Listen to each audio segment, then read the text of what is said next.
Membawa sesama kepada Tuhan. Pada kesempatan ini kita dihadapkan dengan pengalaman Samuel dipanggil Allah dan pengalaman kedua murid Yohanes Pembaptis mengikuti Yesus. Samuel mengenal Allah dan kedua murid Yohanes mengenal Yesus karena ada orang lain yang memperkenalkannya kepada mereka. Bantuan orang lain untuk mengenal Tuhan itu sangat penting. Pada saat Samuel sedang tidur di bait Allah, ia belum mengenal Tuhan. Karena itu di saat ada suara yang memanggil, ia menyangka bahwa itu adalah suara Eli yang memanggil dia.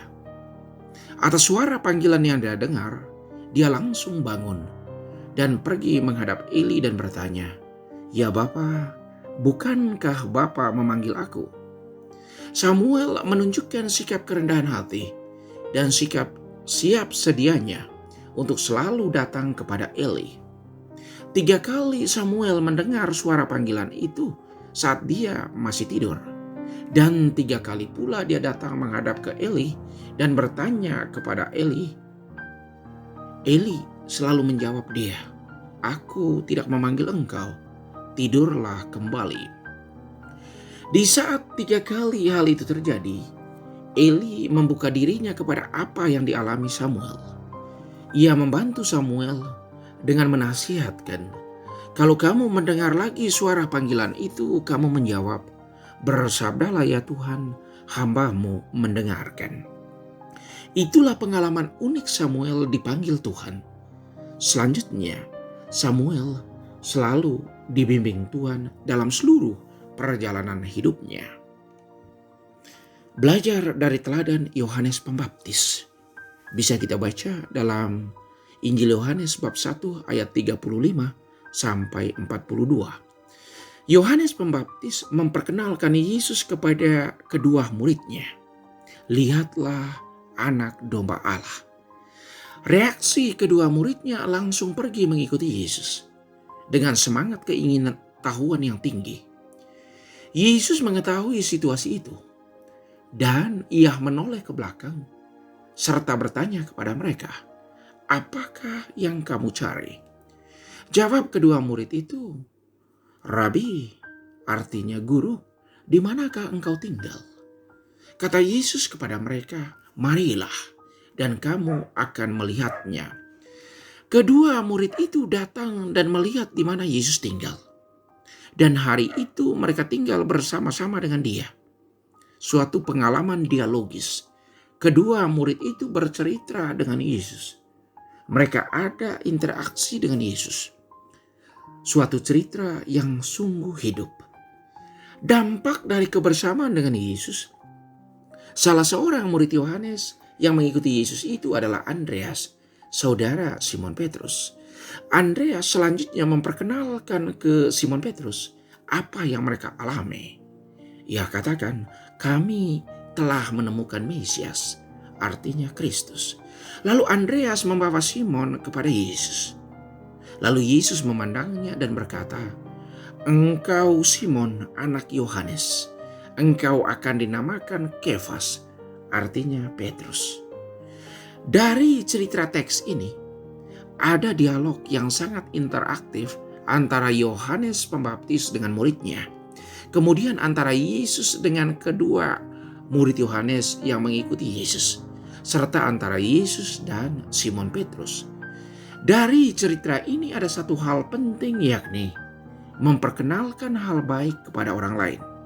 Di sini lebih dari sekedar hal baik, tetapi memperkenalkan Sang Juru Selamat. Yohanes Pembaptis memperkenalkan Yesus kepada muridnya. Itu anak domba Allah. Andreas memperkenalkan Yesus kepada saudaranya Simon Petrus. "Kami telah bertemu dengan Mesias." Lalu ia membawa Simon Petrus untuk bertemu dengan Yesus. Itu suatu mata rantai tanggung jawab moral dan iman untuk memperkenalkan kebaikan sejati, keselamatan, dan memperkenalkan Tuhan kepada orang lain, mulai dari orang yang dekat dengan kita, misalnya anggota keluarga kita.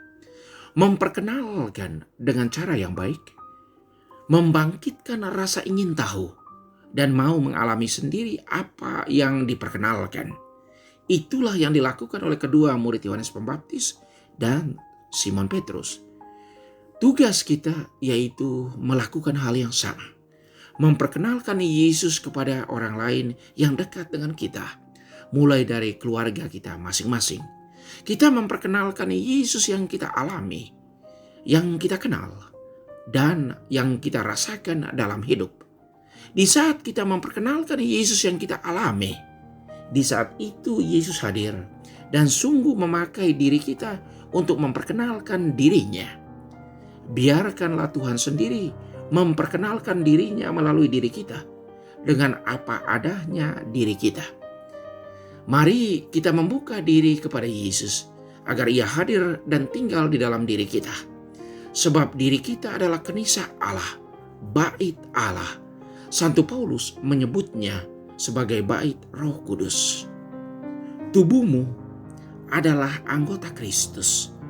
Dibaca dalam surat pertama Rasul Paulus kepada umat di Korintus, bab 6 ayat 13c sampai 15a, dilanjutkan ayat 17 sampai 20. Kita menerima dan menghargai diri kita apa adanya.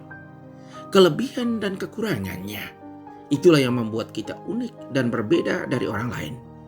Ekspresi menghargai diri ada banyak. Satu di antaranya adalah dengan menghargai tubuh kita masing-masing sebagai kenisa Allah, bait Allah. 1 Korintus bab 6 ayat 19.